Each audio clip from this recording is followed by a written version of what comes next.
Hola, ¿qué tal? Muy buenas noches, 8:45. Estamos totalmente en vivo en esta transmisión especial que tiene Noticieros de Canal Antigua luego de la renuncia de Ingrid Roxana Valdetti Elías, la cual fue presentada por el presidente de la República, Otto Pérez Molina, y luego, por supuesto, pasada al Congreso de la República para que la conozca y, por supuesto, la acepte. Mi nombre es Juan Carlos Sandoval, le doy la bienvenida y le presento nuestros titulares de hoy. Salud Siempre, el único seguro que cuida de tu familia en todo momento, desde 400 quetzales mensuales, presenta los titulares. Roxana Valdetti renuncia a su cargo como vicepresidenta de la República. La misma es hecha pública por Otto Fernando Pérez Molina.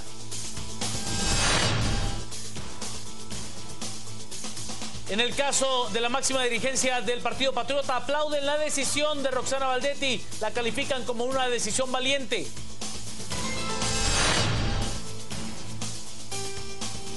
El grupo de encadenados y también las personas que se han hecho presentes frente al Palacio Nacional de la Cultura ahora exigen un antejuicio en contra de Otto Pérez Molina.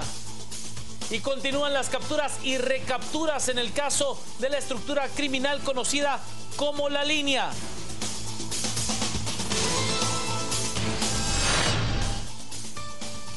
Y sabe usted, se triplican los casos de dengue. Esto es en el Brasil, como noticia internacional.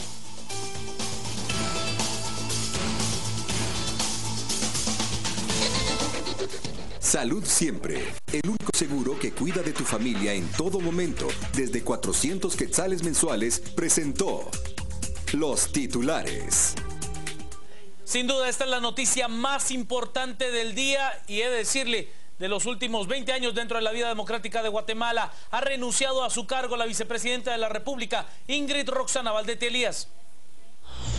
Alrededor de las 6 de la tarde de este viernes, por medio de una conferencia de prensa en Casa Presidencial, el mandatario de la República, Otto Pérez Molina, confirmó que la vicepresidenta Ingrid Roxana Valdetti Elías renunció al cargo en horas de la tarde de este viernes. Yo creo que es importantísimo lo que voy a comunicar a todo el pueblo de Guatemala a través de los diferentes medios de comunicación. Primero, quiero decirles que tengo la obligación y la responsabilidad de informar a la ciudadanía que hace unos momentos he sido notificado de la renuncia por parte de la señora vicepresidenta Ingrid Roxana Valdetti Elías. La misma está en este momento siendo trasladada al Congreso de la República para que continúe con el curso legal que corresponde en estos casos. Deseo reconocer y agradecer el servicio, compromiso y el trabajo efectuado por la señora vicepresidenta, en cuyo ejercicio del cargo ha redoblado los esfuerzos por hacer de las políticas de Estado unas de alto impacto para con la población y las familias, especialmente las más necesitadas de asistencia social directa y efectiva. Lo fue además imprimiendo a la gestión pública una orientación por resultados, algo que nos permitió llevar a que programas como Hambre Cero, entre otros, alcancen los niveles que hoy conocemos. No obstante, el mandatario fue enfático al asegurar que la vicepresidenta renunció por su propia voluntad y no por las presiones que ha recibido de distintos grupos de la sociedad guatemalteca. Quiero ser enfático en lo siguiente: la renuncia, según los motivos manifestados por la vicepresidenta, se circunscribe a una decisión personal con el único interés, al separarse voluntariamente del cargo, de someterse y colaborar con las investigaciones que sean necesarias y sobre todo con el debido proceso. La disposición de renuncia no corresponde con ninguna solicitud gremial o asociativa. Lo es por decisión propia, voluntaria y personal de la señora vicepresidenta. Deseo solicitar se respete su decisión como tal y no se especule ni se desinforme. Su decisión es personal, meditada, difícil, valiente, pero consistente con sus principios y valores. Y luego de expresar y dar a conocer la renuncia de Ingrid Roxana Valdetti Elías, el presidente de la República, Otto Fernando Pérez Molina, dio a conocer qué procede luego de que ella haya presentado su carta de renuncia ante el Poder Ejecutivo y la misma haya sido trasladada al organismo legislativo. La ley lo que marca es que al recibir la carta que presenta la vicepresidenta, ahora lo que sigue es que el Congreso debe de conocerla. Pero para conocerla le pone que debe de verificar efectivamente si la carta va a la firma de ella, pues, porque eso es lo que dice la ley. Entonces, esos procesos los tendrá que llenar el Congreso. Después de eso, de haberlo verificado, tendrán que reunirse. Eso lo va a decidir el Congreso, si es a inicios de semana o no sé cuándo, podré decir, no voy a adelantar criterio en eso. Y ahí conocer en el Pleno la carta de renuncia de la vicepresidenta. Y posterior a eso, cuando se declare entonces que se acepta la renuncia, porque no soy yo el que la tengo que aceptar, es el Congreso de la República. La otra parte es, efectivamente, como usted lo mencionó, tengo que presentarle al Congreso una carta con 3 nombres, en donde en esos 3 nombres estaría haciendo la propuesta de quienes podrían ocupar el puesto a la vicepresidencia de la República, y ahí deberá de seguir los procesos que le corresponde al Congreso de la República. ¿Cuándo la voy a presentar? Tendrá que ser la otra semana. Me tendré que tomar por lo menos este fin de semana. Las noticias nacionales son presentadas por Azúcar de Guatemala. Le tengo información en directo desde la Plaza de la Constitución. El reporte en vivo está a cargo de mi compañero Elvis Hidalgo. Adelante, Elvis, buenas noches. Es Sergio Segueda, le corrijo, desde la Plaza de la Constitución. Adelante, Sergio. Gracias, Juan Carlos. Efectivamente, pues acá prácticamente han transcurrido ya 3 horas desde que el presidente de la República anunció y oficializó la renuncia de la vicepresidenta Roxana Valdetti. Cabe destacar que desde esa hora, pues muchos guatemaltecos se han agolpado acá al frente del Palacio Nacional de la Cultura. Algunos se han retirado, otros más han venido, y mientras tanto, pues esto es lo que se está viviendo. Poco a poco ha venido un grupo de personas campesinas que se sumaron a esta manifestación frente al Palacio Nacional de la Cultura. Ha llegado también un grupo de estudiantes de la Universidad de San Carlos, quienes en estos momentos pues son los que se encuentran en uno de los graderíos del Palacio Nacional de la Cultura, y que desde el momento del anuncio pues han mostrado pues ese momento pues también de alegría que para ellos les ha causado la noticia. Hasta el momento pues hemos visto cómo poco a poco se acercan más personas, no ha mermado la cantidad de gente que ha llegado al Palacio Nacional de la Cultura.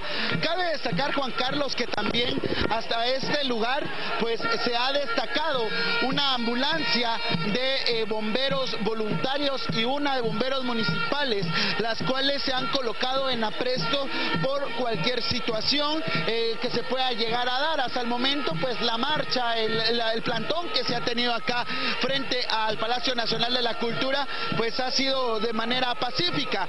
De la misma manera, elementos de la Policía Nacional Civil pues desde alrededor de las 7 de la noche pues han cerrado el paso por la sexta calle frente al Palacio Nacional de la Cultura, y todo el tránsito vehicular está pasando por la séptima avenida rumbo hacia el norte de la ciudad. Vemos pues como poco a poco siguen continuando con cantos, con consignas, en fin, estas son son las expresiones que continúan dándose acá en el Palacio Nacional de la Cultura. Muchos pues de los manifestantes no han dicho si tendrán algún momento, alguna hora de retiro desde este lugar, y que viene también a sumarse a que mañana han convocado nuevamente a estar acá presente en la Plaza de la Constitución para continuar manifestando, ya que muchos pues continúan o aseguran de que esto aún no es suficiente, y otros pues continúan con lo que ellos han llamado la celebración de la renuncia, y esto es lo que continúa dándose acá en el Palacio Nacional de la Cultura. Hasta el momento pues todo transcurre sin ningún incidente y se espera pues que continúe de la misma manera. Es la información que tenemos desde el Palacio Nacional de la Cultura. Nosotros mientras tanto volvemos con ustedes al estudio principal. Muchísimas gracias. En vivo mi compañero Sergio Cegueda en esta transmisión especial que tenemos de noticieros de Canal Antigua. Ya entraremos en el espacio de análisis de a las 8:45 hoy. Juan Luis Font, Paulo Hurtado, Pedro Trujillo y Carmen Ortiz en el análisis. A las 10 p.m. estaremos con equipo completo. Philip Chicola, Cristian Castillo, Hugo Novales. Tendremos también a Edgar Ortiz, a Ana Lucía Mazariegos, a Estuardo Zapeta, todos en vivo a las 10 p.m. Por favor, continúen con nosotros en Noticieros de Canal Antigua.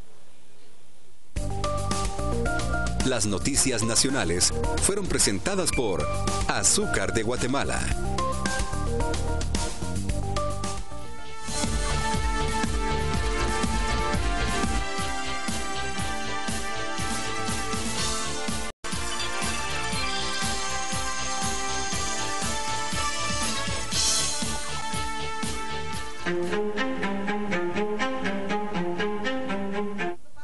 Le muestro la fotografía en el momento en el que el actual presidente del Congreso de la República, Luis Rabé Tejada, recibe la carta de renuncia de Ingrid Roxana Valdetti Elías. Me aparto del cargo como una muestra de mi voluntad para que se esclarezcan los hechos, para eliminar toda sospecha de mi supuesta interferencia en el proceso de investigación, y sobre todo me pongo a disposición de los órganos de justicia para que se me investigue, aun cuando el Ministerio Público y la CICIG han reiterado que no existen pruebas en mi contra. Segundo párrafo de esta misiva que usted, de esta carta de renuncia que usted ve, fue entregada ya al presidente del Congreso. Se ha llamado de urgencia en ese organismo a una instancia de jefes de bloque, a la instancia de jefes de bloque, para luego llamar a conocer la carta de renuncia y por supuesto a saber si se acepta o no la misma. Es parte de las noticias que tenemos el día de hoy. Antes le voy a presentar las declaraciones que diera en su momento el actual secretario general del Partido Patriota, calificando la decisión de Roxana Valdetti de renunciar al cargo de vicepresidenta de la República como un acto valeroso. Tras la renuncia de la vicepresidenta Roxana Valdetti, el secretario general del Partido Patriota, Valentín Gramajo, no dudó en reaccionar a este evento. Aseguró que es una decisión valiente y que el Partido Patriota no está muerto. Además, explicó el procedimiento que ya se ha iniciado en el Congreso de la República. Ella renunció como vicepresidente, no creo que tenga que llegar a ninguna condición. ¿Usted no tiene conocimiento si esta carta de renuncia ya llegó al Congreso de la República hoy en horas de la tarde? Ya se envió al Congreso, ella la envió para allá, si es que la debe tener ya presidencia por delegación legislativa en el Congreso. ¿Se estaría convocando a una reunión del Pleno de Diputados este lunes para conocer esta renuncia de la vicepresidenta? El presidente del Congreso tiene que convocarnos, es el que va a ver ese tema. Caballero, a nivel internacional, ¿qué mensaje se puede dar con esto? ¿Cómo se interpreta esto? Mire, la voluntad de ella de colaborar con esclarecer qué fue lo que pasó. Ella quiere colaborar y dejar en claro y en alto su nombre también. Por su parte, el jefe de bancada oficialista, Gudy Rivera, aseguró que la decisión de la vicemandataria es en extremo valiente y que no le dio oportunidad a los políticos que solo buscaban el canibalismo, aprovechándose de las circunstancias. Primero, la valentía de la vicepresidenta. Nadie creía ver este tipo de cosas. Yo creo que primero hay que ver lo valiente que fue. Segundo, ella que trabajó mucho en el tema de transparencia. Con esta renuncia, lo que confirma es las ganas y la participación de poder colaborar y que se pueda terminar la Nosotros, la verdad, primero lamentamos la decisión, pero como lo dijo el presidente, fue una decisión personal. Fue una decisión personal y yo esperaría que en este caso los políticos que querían de una vez desarmar a la vicepresidenta, los políticos que en determinado momento estaban como fieras, estaban como buitres tratando de chupar toda la sangre posible, que colaboren hoy precisamente para que el pueblo de Guatemala piense de que hay personas que toman decisiones en beneficio de que se mantenga el Estado de Derecho en Guatemala. Al regresar de la pausa estamos ya en el análisis. Juan Luis Font, Carmen Ortiz, Paolo Hurtado y Pedro Trujillo. A las 10 p.m. estaremos también totalmente en vivo con equipo completo. Philip Chicola, Cristian Castillo, Edgar Ortiz, Hugo Novales, Ana Lucía Mazariegos, Estuardo Zapeta, todos en el análisis en vivo. Sigan esta transmisión especial de Noticieros de Canal Antiguo.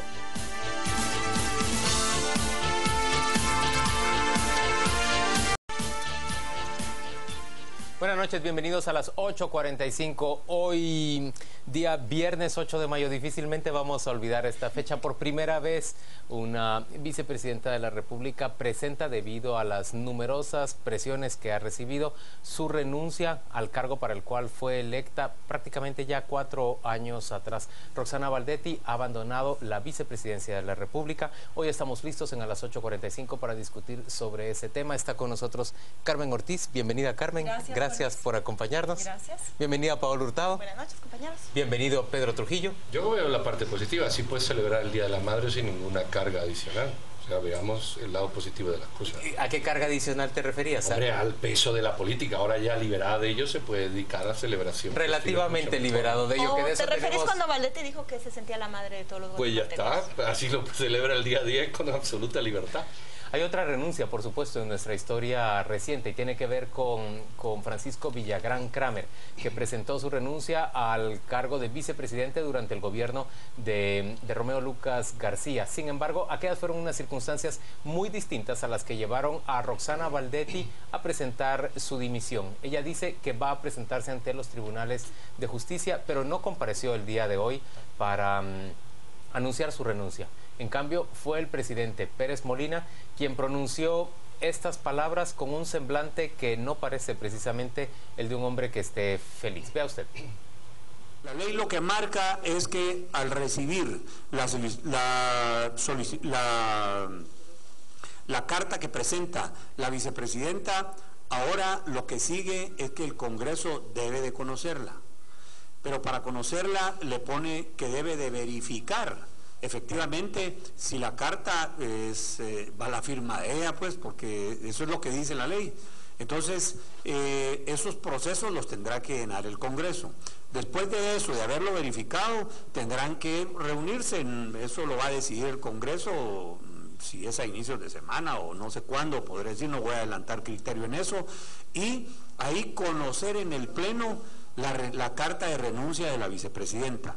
Y posterior a eso, cuando se declare entonces que se acepta la renuncia, porque no soy yo el que la tengo que aceptar, es el Congreso de la República. La otra parte es, efectivamente, como usted lo mencionó, tengo que presentarle al Congreso una carta con 3 nombres, en donde en esos 3 nombres estaría haciendo la propuesta de quienes podrían ocupar el puesto a la vicepresidencia de la República, y ahí deberá de seguir los procesos que le corresponde al Congreso de la República. ¿Cuándo la voy a presentar?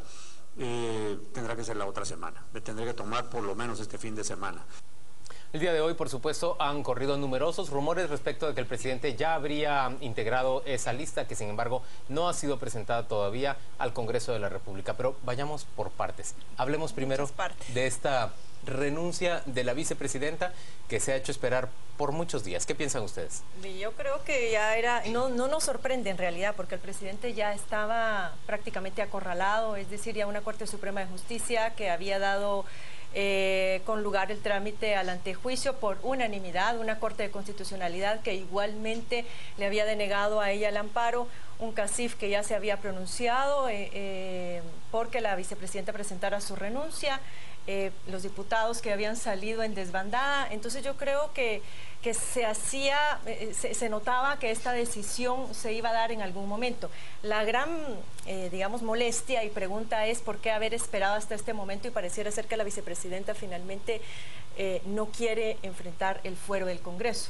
Lo que a mí me llama la atención del mensaje del presidente es que él menciona permanentemente la valentía de la vicepresidenta. Yo creo que en lugar de ayudarle, más bien la perjudica, porque si uno atiende a lo que significa valentía, es la determinación para afrontar situaciones peligrosas, para sobreponerse a los miedos. Eso quiere decir que la vicepresidenta estaba asustada. Y ella no dio la cara. Y no dio la cara, y ese es otro sentimiento que tenía la población. Pero bueno, al menos se dio un pasito adelante que tendrá que concretarse en los próximos días. Yo quisiera referirme a por qué vimos la renuncia en este momento. Hubo 3 marchas multitudinarias, la grande, la del 25 de abril, no consiguió removerla. Yo escuchaba que hasta esta semana ella se mantenía firme que no se iba a ir.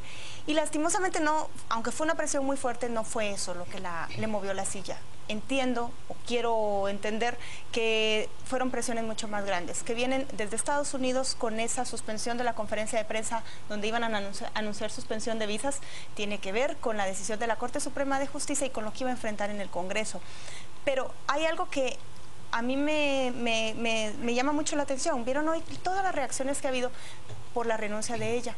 Creo que el campo quedó muy abonado, muy fértil para la animadversión hacia la vicepresidenta y todo el movimiento que hubo en su contra después del caso del lago de Amatitlán, donde con un ejemplo tan sencillo como que quería regalar mojarras a cambio de que le dieran el beneficio de gastarse 140 millones de quetzales en un proyecto que solo ella defendía y sus inversionistas, y la gente quedó preparada para que cuando viniera un caso de esta dimensión eso explotara y la presión fuera de esta manera. Lastimosamente no fue la presión la que la sacó del cargo, tristemente. Mira, yo creo que la pregunta es ¿por qué se aguanta hasta ahora? Bueno, porque hubo un sorteo de diputados y tocaron 3 de líder, porque si tocan 3 del PP, seguimos en las mismas. Yo creo que ese es el punto de inflexión. Por eso aguantó hasta ahí. Si el Congreso podía haber salido, ¿verdad? Un sorteo y salen 3 diputados del PP, 1 de la UNI y 1 de Creo, no se habría dado esto. Pero entonces tendría razón Manuel Valdizón en ese tuit que emitió el día de hoy en que decía líder acorraló a la vicepresidenta. Líder no acorraló, líder pactó. Y esto es lo importante que estamos viendo aquí. Este caso, en un país donde nunca ocurre nada, como es este, vamos, nunca ocurre nada de la perspectiva del ciudadano, porque cosa bien que ocurre, donde la ciudadanía está nubilada, la ciudadanía está borracha de poder, y eso le va a hacer perder las raíces del problema. La raíz del problema es que el sistema está corrompido hasta el tuétano, y los partidos políticos están jugando en esa corrupción y juegan y maniobran para que la corrupción y el sistema no cambie, porque si el sistema cambia, todos se tienen que desplazar. Esto es una negociación.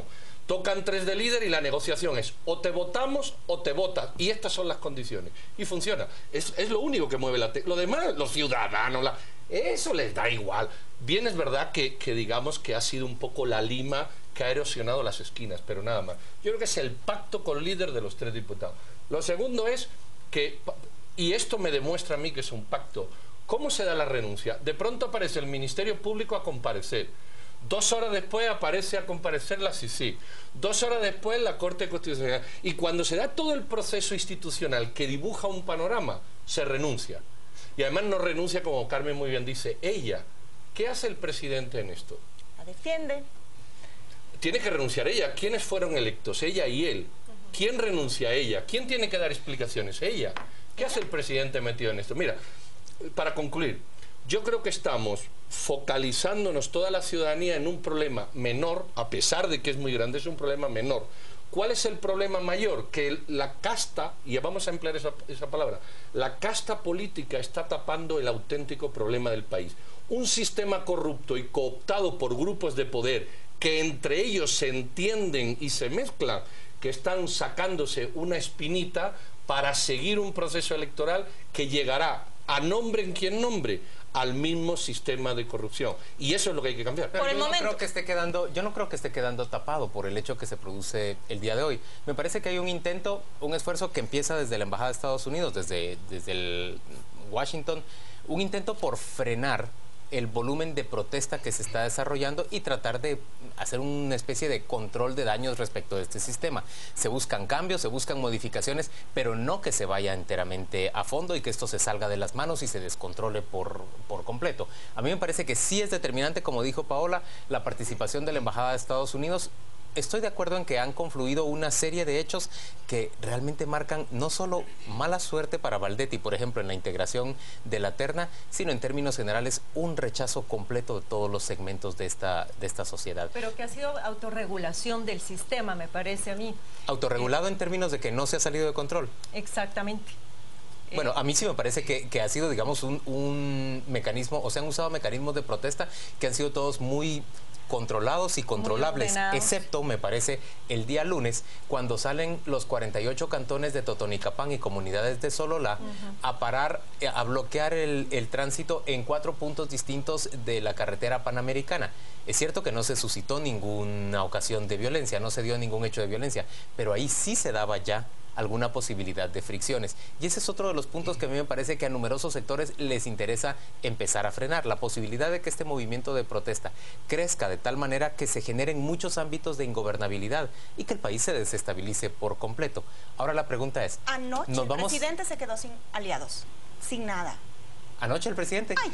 Ayer durante el día se confirmó que el caso había llegado a sus últimas consecuencias. No había un solo aliado de parte del presidente para seguir sosteniendo la vicepresidenta en su cargo. Se acabaron, no tienen apoyos. Pero yo no estoy tan de acuerdo, digamos, puede ser válida la hipótesis que mencionaba Pedro en el sentido del pacto, pero yo también lo dudaría porque siento que eso es un arma de doble filo, porque por un lado también se ha insistido mucho en que este es un mensaje para las personas que están compitiendo por puestos públicos en la próxima elección. Tendrían que ser muy cuidadosos porque esto ya sienta un precedente, es decir, los ojos de la ciudadanía y de otros actores sociales están puestos en erradicar precisamente la corrupción y poder corregir los desperfectos del sistema que nos lleven verdaderamente a generar esas reformas de fondo. Se la jugaría mucho el partido líder si estuviera ya negociando desde ahora una salida de impunidad con el actual gobierno. No de impunidad, pero sí de permisividad. Vamos a ver, el señor Rabé, que era diputado del PP, presidente del Congreso, está con líder. La mancomunidad de alcaldes está con líder. ¿Qué más? Vamos a ver, ¿qué más hay que ver para que quede claro que lo que ha ocurrido ha sido un trasvase de los operadores políticos del sistema a otro partido político y el sistema solo se puede operar exactamente igual? ¿Sabes qué va a ocurrir? Va a entrar un partido político y va a decir, bueno, ¿cómo nos buscaron? ¿Con el tema de las aduanas? Ok, arreglamos las aduanas. ¿Y lo demás? Es que el sistema sigue igual. La ciudadanía... No, pero es que nadie te rebate ese punto. Nadie te rebate ese punto. Pero ese es el punto. Es que lo que hay es que cambiar el sistema. Quiero hablar de cosas inmediatas. Por ejemplo, el futuro de Roxana Baldetti. Si ella todavía está en el país, que es lo más probable, ella tiene que enfrentar ahora un proceso judicial. Ella ya no tiene la coraza de la inmunidad. Que puede ser ¿Y qué futuro tiene con unas cortes donde el Partido Líder y el Partido Patriota todavía tienen mucha injerencia o juegan poder ahí? A mí me parece que esa es una siguiente etapa que podría frustrarnos mucho, porque ella sale del cargo, pero es probable que consigan toda la protección para que el proceso contra ella simplemente se vaya desvaneciendo. La Corte Suprema resuelve por unanimidad y se sabía que era una Corte Suprema cooptada por el Partido Líder y por el Partido Patriota. Sin embargo, las circunstancias políticas que rodean el caso hacen que voten por unanimidad. La Corte de Constitucionalidad tampoco le da el amparo. Hoy la CICIG da también otro golpe muy fuerte al descubrir el famoso bufete de la impunidad, que también fue un mensaje muy fuerte para esta red criminal. Entonces, por eso vuelvo a insistir en que las cosas se están autorregulando y tenemos que poner nuestras esperanzas en ello. Ahora, miren, en el caso de que ahora Roxana Baldetti se presente ante los tribunales, porque ya no tiene ninguna protección, ninguna inmunidad especial que es inherente al cargo y no a la persona, en términos reales lo que hemos escuchado de la CICIG y de la propia Fiscalía que lleva este caso es que ellos no tienen elementos para formularle cargos a Roxana Baldetti. Eso por una parte. Por la otra parte, es probable que se le pueda iniciar una investigación y formularle cargos por obstrucción a la justicia y por encubrimiento en el caso de Juan Carlos Monzón, pero me parece que todavía hace falta tiempo y esos elementos, esas evidencias, para que le puedan llevar un proceso que tenga alguna posibilidad de triunfo. Esta fue, en términos generales, más una derrota política de Roxana Baldetti antes que jurídica. Pero ese es mi punto. Pero nos seguimos focalizando en Roxana Baldetti. Roxana Baldetti es pasado. Sí es pasado. ¿Sabes qué ocurre? El pasado, el dinero que supuestamente eso es pasado, eso es pasado. Yo quiero ver el dinero y lo quiero de vuelta. No, para mí eso no es pasado. Eso no lo vas a recuperar. Si no recuperaste los 82 millones del MFF, ¿cómo vas a recuperar 1000 y pico después de 8 años? Eso es lo que yo estoy viendo. De dominio. Yo estoy viendo que... No, Paola, eso es pelea perdida. Nos estamos focalizando como sociedad en un problema que no arregla nada. El sistema va a llevar a lo mismo. ¿Dónde están aquí las discusiones sobre la reforma del sistema? Pero eso es lo que viene, Pedro. Yo creo que ahora... Entonces le dejamos las alivia la petición de la población, alivia la situación política, pero sería de esperar, aprovechar este momento precisamente para que empiece a discutirse sobre aquellos pero si cambios. te das cuenta, los lemas de manifestaciones no son eso. Y lo que está ocurriendo en las manifestaciones es que empiezan a atomizarse. Pero y con el riesgo de que haya ingobernabilidad se van a terminar y la ciudadanía va a ser feliz porque una vicepresidenta se fue y en octubre nos estaremos quejando por 10 años de que no arreglamos el sistema. Pero yo creo que las manifestaciones cumplen una función que es poder canalizar toda esa emotividad de la población. Sí. Otros actores van a tener la función de ponerle lógica y racionalidad a las circunstancias. Eso en noviembre hablábamos de la reforma de las comisiones de postulación. Yo estoy de acuerdo con que estamos en mayo. Yo estoy de acuerdo con que se necesitan esas reformas fundamentales al sistema, pero para conducirlas haría falta que surja un liderazgo alternativo, porque para empezar vos no tendrías fe en ninguno de los actuales dirigentes políticos para que ellos la conduzcan. Sí, tendría que producirse una especie de liderazgo alternativo que no vemos aparecer por ninguna parte. Miren, vamos a ir a la pausa comercial en este momento, pero antes vamos a pedirle a nuestro compañero Juan Carlos Sandoval que nos cuente qué están diciendo los televidentes de esta discusión que sostenemos hoy viernes a las 8:45. Gracias, Juan Luis. Estamos en vivo en el análisis a las 8:45. Nos vamos a las redes. Pablo, Consalida Baldetti, que es nuestro hashtag de la noche, no ha perdido la inmunidad. Falta que el Congreso acepte la renuncia. Henry nos dice, este es un claro mensaje para que los candidatos que están en el proceso, ya que el pueblo no se dejará engañar.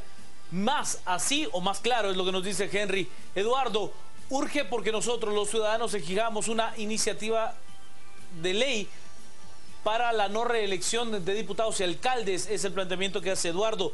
Manny nos dice Consalida Baldetti, que es nuestro hashtag de la noche, ella ya se encontrará rumbo a Panamá, allá no hay extradición. Mario, ¿no creen que la CICIG fue hoy por la mañana a darle un ultimátum a Otto Pérez Molina para que renunciara Baldetti? Y nos dice también Klaus, Consalida Baldetti, como todos los cobardes, se van y no dan la cara. Así fue la salida de esta señora. Es parte de los mensajes que tenemos esta noche y por supuesto vamos a tener muchísimos más. Estaremos ligando nuestra transmisión luego de las 8:45 con el espacio de análisis a las 10 p.m. con todo nuestro equipo de analistas. Sigan con nosotros. Estamos en Noticieros de Canal Antigua.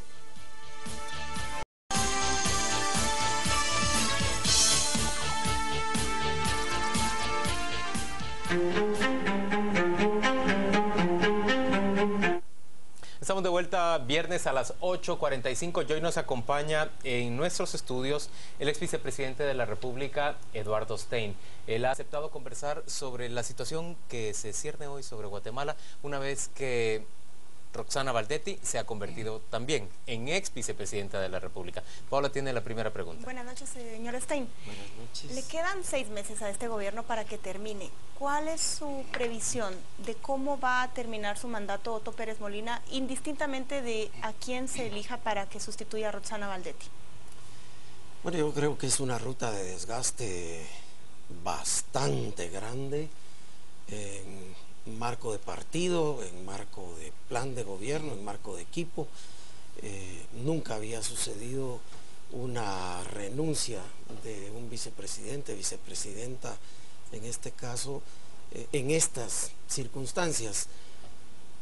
Les escuchaba en el segmento anterior intercambiar una serie de ideas y criterios sobre lo que podría o no podría suceder en términos judiciales y en términos políticos, pero en este caso yo creo que es casi una ruta de extinción en donde con poco poder de decisión y muy poco margen de maniobra, la credibilidad del gobierno está por el piso y por lo tanto va a requerirse una gran madurez de parte de la ciudadanía y también una gran madurez de parte de los partidos en contienda para recuperar, digamos, una ruta ciudadana que sería un ámbito sobre el que quisiera opinar más adelante a partir de lo que la ciudadanía está demandando.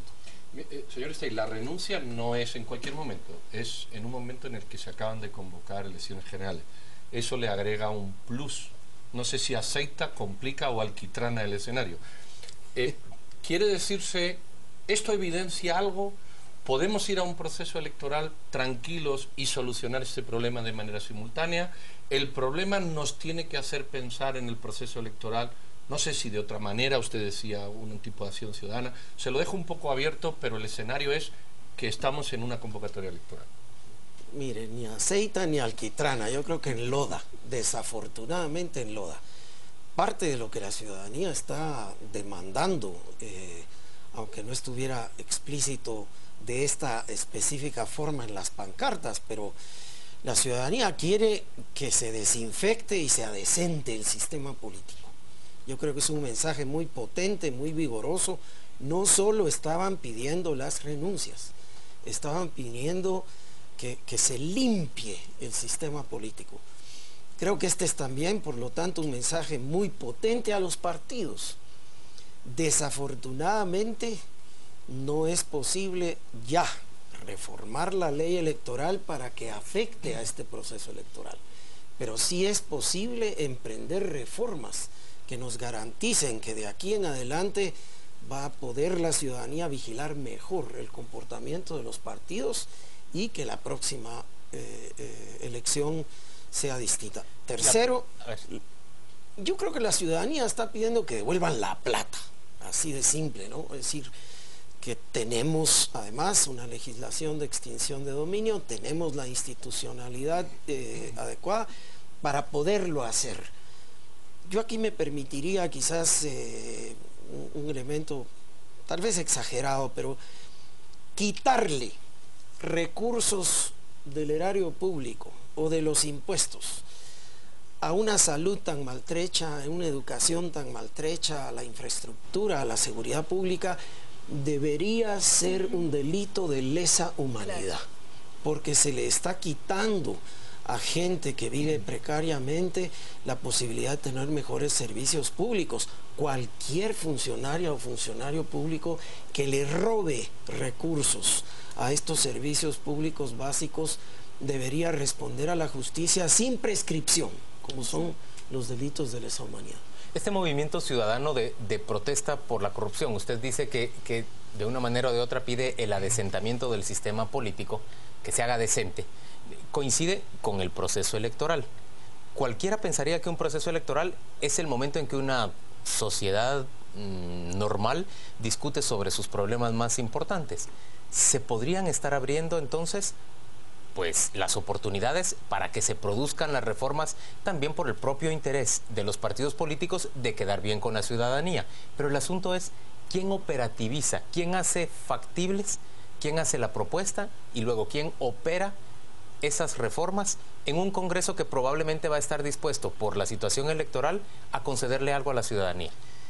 Bueno, Juan Luis, yo francamente no lo sé, porque si juzgamos por la experiencia de la primavera árabe, esto fue realmente un momento de gloria de muchas de las poblaciones en varios de esos países, pero se desinfló.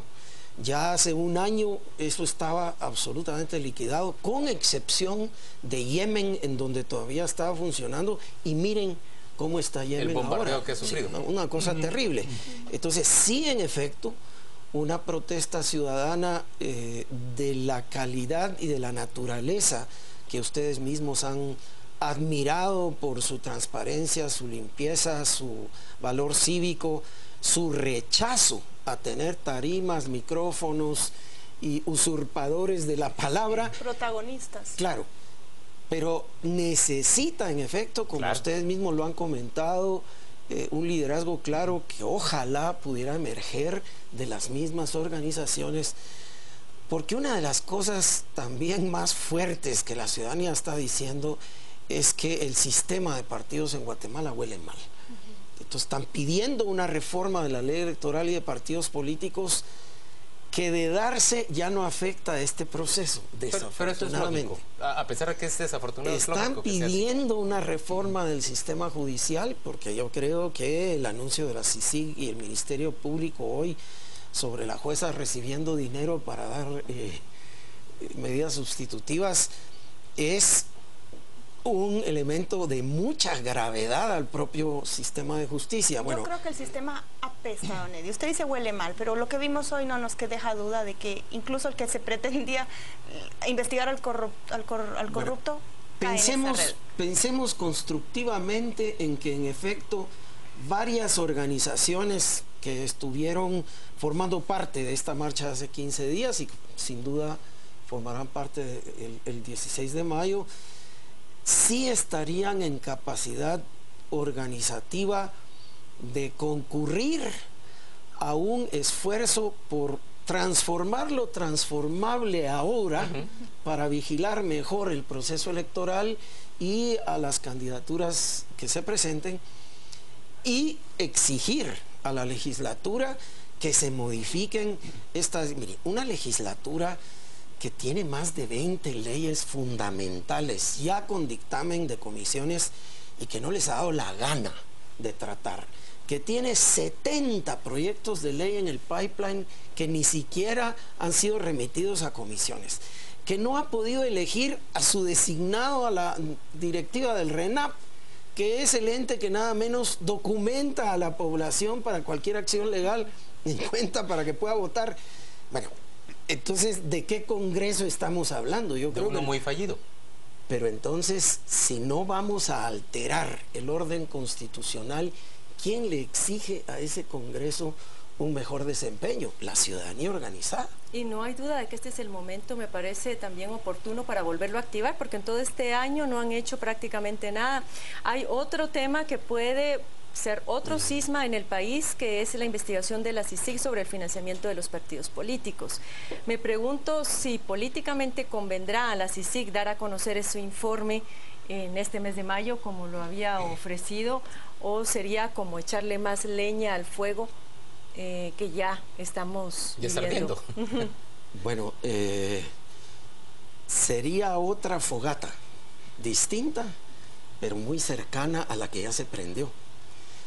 Yo creo que en esto no es necesario ser cientista político para establecer los parentescos entre la indignación ciudadana por lo que acaba de ocurrir, por la corrupción en la institucionalidad pública y la exigencia hacia los partidos políticos porque sucedan las cosas con transparencia y que la ciudadanía en sus múltiples expresiones a lo largo y ancho del territorio pueda participar de una manera más abierta y no con los controles del Comité Ejecutivo Nacional que ahora existe. Doctor, usted viaja por fuera, ha hecho muchas comisiones, llevó el tema de la Comisión de la Verdad de Honduras. ¿Cuál sería su diagnóstico desde fuera? ¿Cómo nos ven? Es decir, esta mañana alguien me decía 5 nombres, me acordé de 2 o 3 nada más: Estado fallido, Estado paria, Estado bananero. ¿Cómo nos ven? ¿Cuál es su percepción? Porque cómo nos vemos ya lo estamos analizando. ¿Cómo cree que nos ven? Mira, yo creo que hay por lo menos 4 lentes que valdría la pena mencionar. Quizá el más socorrido a nivel internacional es el de la violencia en el Triángulo Norte, en donde somos hermanos y náufragos del mismo buque con Salvador y Honduras. Hay una preocupación muy grande por ello. El segundo lente, ahí digamos estamos tan contaminados como el resto de América Latina, es el de la corrupción. Brasil nos acaba de enseñar hace unos meses que la empresa más grande de América Latina le estaba suministrando plata a todos los partidos políticos. Y que la corrupción es proporcional al tamaño de aquella gigantesca economía. Y el caso de Chile pero incluso Chile, que se preciaba de ser inmune a este tipo de situaciones, de manera que yo en este segundo lente vería que Guatemala está siendo vista más como un ejemplo positivo de lo que una ciudadanía organizada, sin destruir, sino más bien propositiva pero exigente, puede lograr. El tercer lente, que es más sutil quizás para la generalidad de la población tiene que ver con la posibilidad de que nuestra institucionalidad débil como es funcione. Y en este caso, a mí me da pena decirlo, pero yo dudo mucho que el Ministerio Público hubiera descubierto el tema de esta red mafiosa en la SAT y en las aduanas sin la ayuda de CICIG. Bueno, ahí hay un instrumento que, aunque temporal y pasajero, muy criticado por algunas personas y organizaciones, pero por lo menos nos está apoyando a recuperar la capacidad de investigación penal.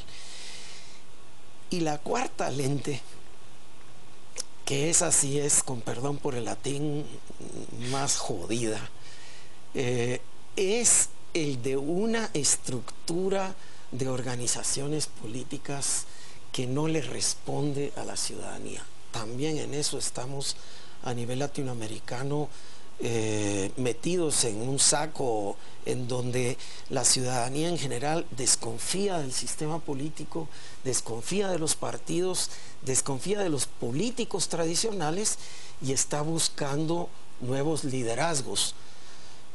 Pero aquí nos ha brotado hace pocos días un síntoma peligroso, y es que hay por ahí voces que quisieran desmantelar el sistema institucional, postergar indefinidamente las elecciones, crear un gobierno provisional y hasta que no se reforme la ley electoral, se reforme la justicia.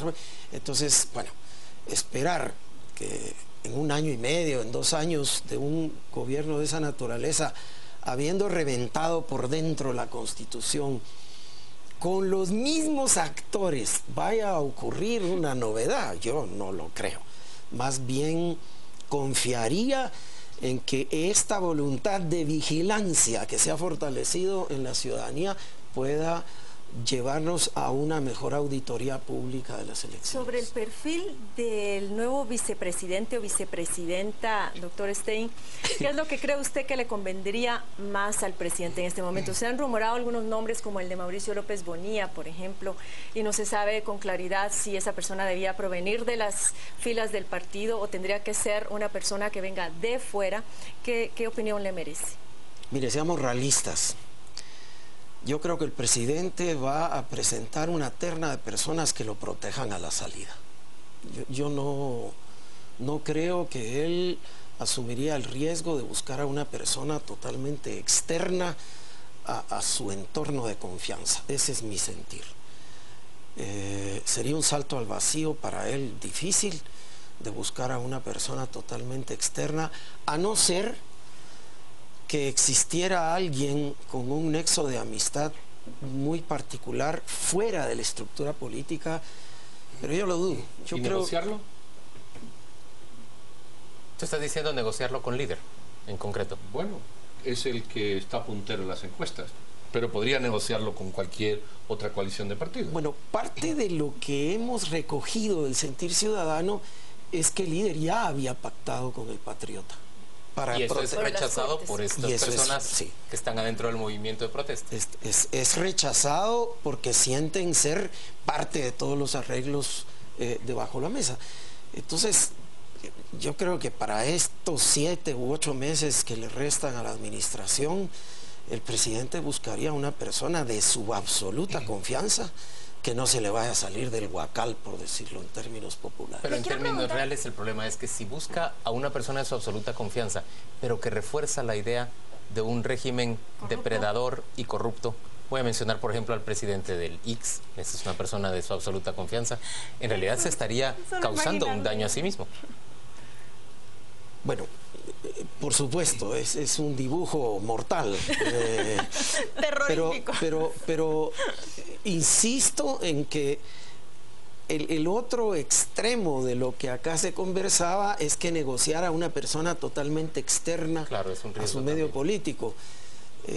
Yo lo que creo es que él tiene que dar señales a toda costa de que lo que dijo hoy va a ser realidad, de que va a respetar escrupulosamente los procesos institucionales y que va a terminar pues su gobierno una persona sustituta para los 7... Con un sí, con un no, porque vamos a corte. ¿Fue correcto el discurso del presidente hoy al decir que ella renunciaba por razones personales y no por las presiones? Pero yo siento que estaba contra las cuerdas, Paola.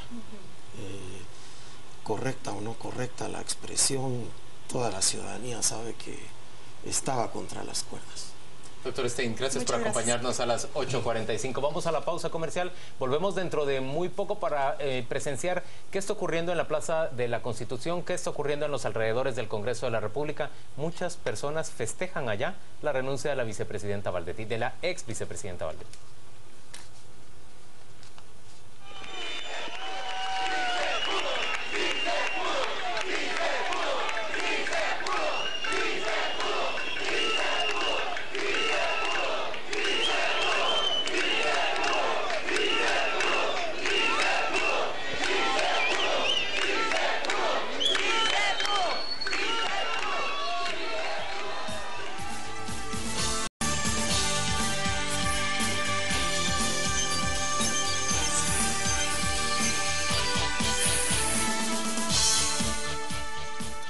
Viernes 8 de mayo a las 8:45. Hoy ha sido verdaderamente un día histórico. Se ha producido por primera vez en estas circunstancias de lucha en contra de la corrupción la renuncia de una vicepresidenta de la República. Señores, tenemos muy poco tiempo más para discutir, pero hay un hecho que no podemos soslayar y es ese que presentó el día de hoy la fiscal general de la República junto al comisionado internacional contra la impunidad de Guatemala, y estaba también el ministro de Gobernación, aunque poco dijo, ¿no? Paola, nos presenta la nota. Bueno, la conferencia de prensa de hoy que convocó la CICIG y el Ministerio Público tiene que ver con el caso de SAT, el caso de corrupción. Nos sorprendió cuando vimos a esos abogados capturados y la definición del jefe de CICIG del bufete de la impunidad. Un grupo de abogados que se anticipó a las medidas que le dio la jueza Marta Sierra de Stalin a los sindicados en el caso de SAT que recibieron libertad bajo fianza. Hay toda una red que fue documentada a través de escuchas telefónicas de abogados que aún antes de que se dijera de cuánto era la fianza ya estaban haciendo cola en el banco con ayuda de otras personas para retirar 1.9 millones de quetzales. La jueza principalmente está señalada de prevaricato por haberle dado esa medida a sindicados que tenían riesgo de fugarse.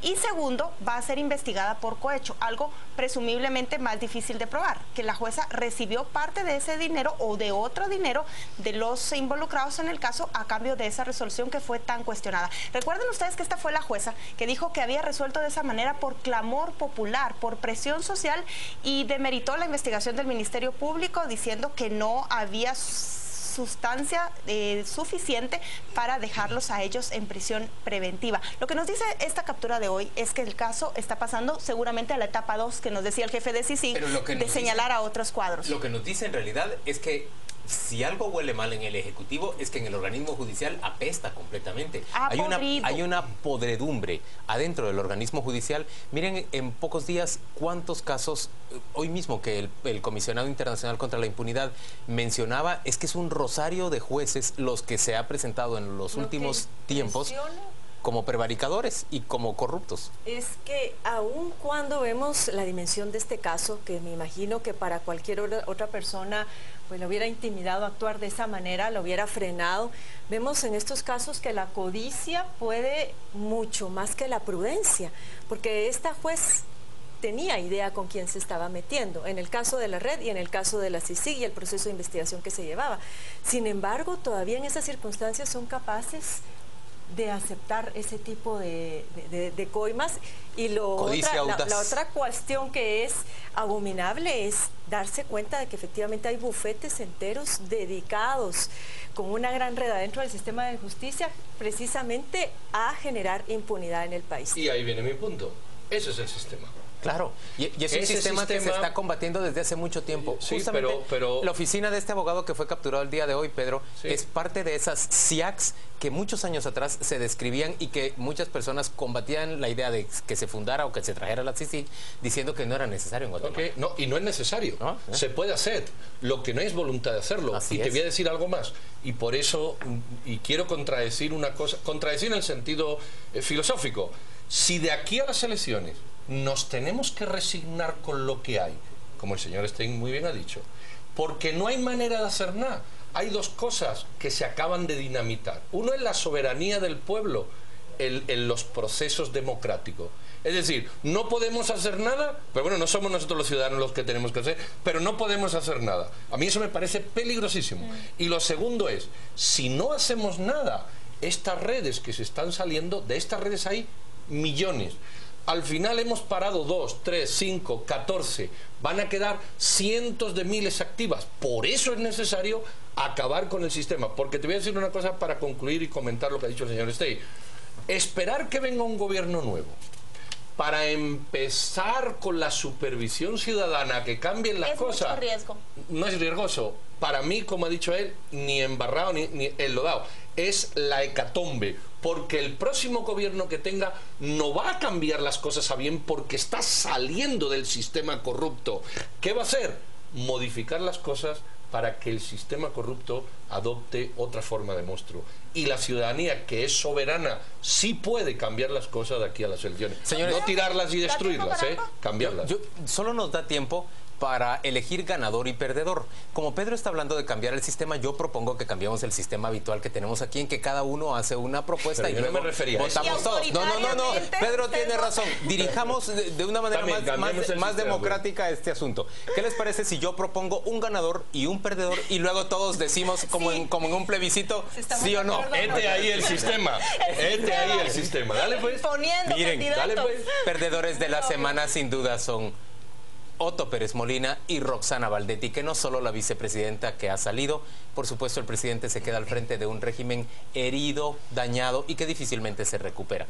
Candidatos a perdedores de esta semana. Y candidatos a ganadores de esta semana, la ciudadanía que de una manera, a mí me parece proactiva, correcta, ordenada, planteó, y sobre todo pacífica, planteó su protesta en contra de la corrupción. Yo quisiera incluir a otro ganador. A mí me parece que la Embajada de Estados Unidos en Guatemala también tuvo su ganancia con todo lo que ha ocurrido en estos días. Yo quiero incluir de perdedor también a la jueza Marta. A la jueza Marta Sierra de Estaño. Y a la jueza Reynoso. Entonces se pregunta si se aprueba. No, yo voy a ser pueblo soberano. Ah, muy bien. Yo voy a ser pueblo soberano. Yo estoy de acuerdo con la ciudadanía. La ciudadanía. No le voy a dar a nadie más por una razón.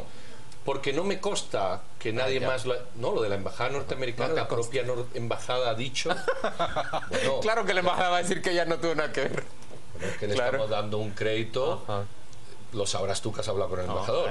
Yo no he hablado con el embajador. Entonces tampoco lo sabes. Sí lo sé. Ah, bueno, si lo sabes, yo no le voy a dar crédito a nadie que no asume su crédito. Me lo contó un la ciudadanía. pajarito. Ahora, si te lo contó un pajarito de Maduro... Yo no hablo con pajaritos. La ciudadanía... Yo no hablo con pajaritos. Pues la ciudadanía sí que la he visto. Le doy el ganador, la he visto.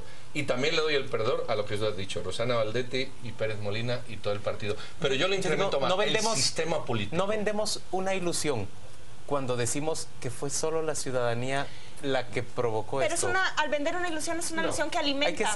Alimenta...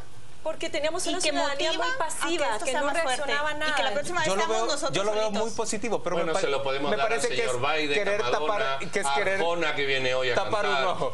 Muy bien. Cantando ahorita. Ya viste que esta modificación del sistema solo ha funcionado a medias. Gracias por acompañarnos hoy viernes a las 8:45. Que tenga usted una feliz noche, pero que se mantenga en sintonía con el canal Antigua, porque en este momento viene a las 10 p.m. y toda esa activa discusión sobre un hecho que el día de hoy pues ha superado prácticamente a todas las noticias del año y muy probablemente del quinquenio. Feliz noche.